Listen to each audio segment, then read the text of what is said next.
Hi everyone, it's me again, BPD, Bipolar, PTSD, self-care. Today we're going to talk about grounding, not too long, just the principles of grounding to keep us in the here and now when we are stressed or feeling anxious.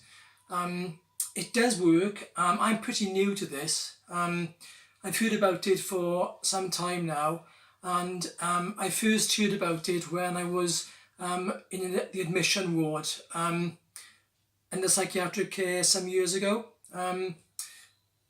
Grounding, basically, it brings us back to here and now, the present, so that our thoughts and mind don't wander into thoughts and into emotions that make us more stressed and anxious. So it's trying to bring us back to the moment, really. I'll tell you my suggestions, what I use for my anxiety and stress relief, what brings me back to the moment. But there are five main suggestions that I put out there for us to learn, and techniques we can use, which are personal to us, really, because no one thing fits all. It's very personal. So the first one is to see. And that can be watching a film, being in nature, looking at trees, looking at flowers. And the idea there is to really focus on that, on what you see, and look at the textures, look at the colours, look at the breeze passing through the trees, the leaves, if you've chosen to look at trees. So that's a principle basically for the see. That's the first one on the list, really. The second one is feel. So that's like to touch something that brings you to the moment now. That can be a soft toy. It can be a blanket that you like with a certain smell. It can be your pet. My dog is right here. It's to think about him and to perhaps give him a cuddle or something that can bring you back to here and now, to focus on him and his needs, or her needs, as opposed to being anxious, really. The one thing that I was told as well is the ice cube technique, as to where you sort of hold an ice cube in your hand to really feel the cold and the sensation of being cold. That can again take your mind away from the negative thoughts and anxiety into the moment again. Hearing is also suggested as a good way of bringing us back to the present moment, really. And that's just to concentrate on any sound that's around you, whether it be traffic outside, like an ice cream van that's passing, people talking outside, cars beeping, any of that. Just focus on and pay attention to that noise, really. Another thing is music, and that's really big with me. When I get particularly anxious or stressed, what I do with the hearing thing is to play quite loud music, not too loud to deafen the neighbours as well, but quite loud, so that I'm listening to that, and my focus is drawn to that, as opposed to the anxiety that I'm feeling. And sometimes I'll dance along to it as well with my dog, which is great fun, which comes on to my next point about the exercise. The other one is smell. And I particularly like lavender oil. That really does remind me of years ago with my grandmother, and that kind of brings me back to the here and now as well. The smell is so important to me and so distinctive. You can use things like smelling fabric softener. That can soothe you in some ways, as a memory of being a child in that kind of wearing the clothes with that kind of smell on. And that's one thing I like as well, is fabric softener.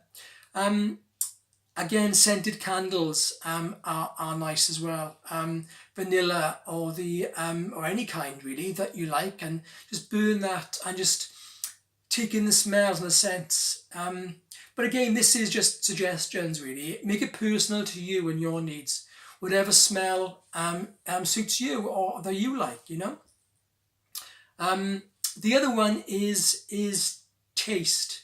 I like chocolate, and sometimes when we're anxious and that, eating something that causes a reaction to our taste buds can send signals to our brain and all sorts of things. Chocolate, one bite, one chunk or whatever, one bar even, that can bring you back to the moment because you're enjoying that, and it does take everything and sort of brings it to here and now because you're enjoying the taste. And one thing that I tend to do as well is notice the texture in your mouth and the chocolate melting in your mouth and just the taste, and it can become wild when if it's in your mouth for some time, and the sensation is just, I love chocolate, is really good. Again, what I suggested is fresh lemon, bite into a lemon, and that burst of sourness and sensation of, I mean, I don't mind, I drink lemon water, but lemon itself is really kind of sharp and sour and stuff, and that can bring you back to here and now because you're taking in that sensation and what it's doing to you. Again, garlic. I've bitten into garlic before now, and that's been quite reactive to bring me sort of, oh my god, this is quite a strong taste and quite unusual to eat on its own, but it does kind of work for that moment really. Again, same as chili. It's a hot, spicy fruit, veg, whatever you want to call it, and that can work as well. A sweet, a pastel, whatever, that can also work as well, because it's just any sensation you get from food or taste can sort of bring you back to you. I'm sat in my little comfort room actually at the moment. So anyway, what I tend to do is try and breathe. Try and sort of take in a breath and hold it for a moment and just release, and do that several times, and it's working now actually. It does make you feel more relaxed and calmer for that moment. And another thing that is recommended is all those negative thoughts, etc., that's going on in your mind, let them flow through like clouds passing in the sky.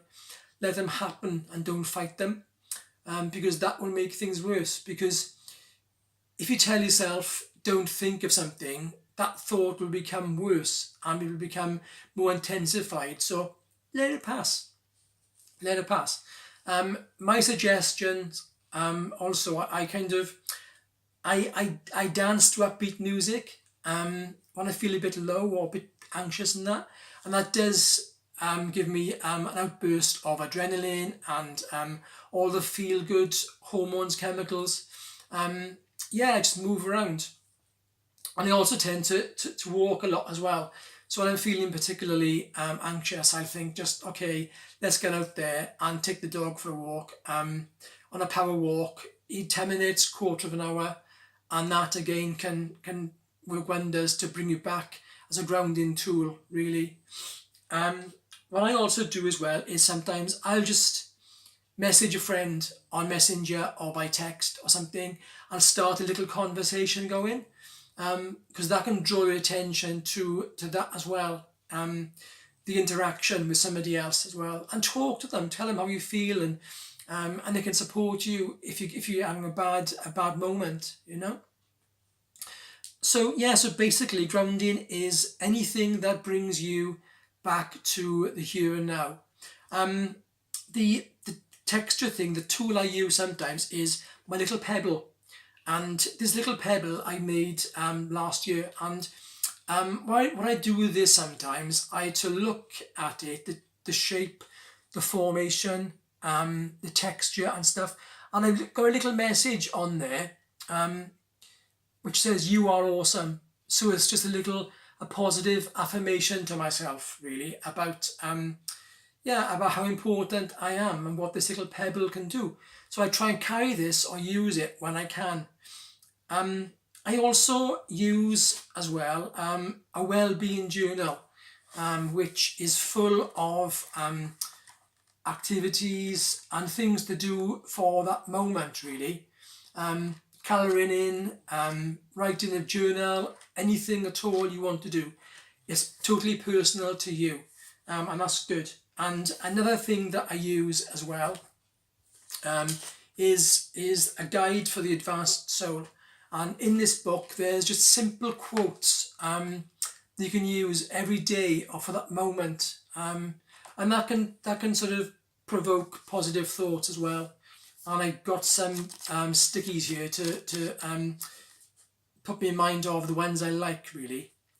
So that's basically the fundamental facts on grounding techniques, really. Again, it's personal to you, but anything at all you can use to bring yourself back to the here and now, to lessen your anxiety and lessen your stress, and that goes for anybody who is suffering with stress.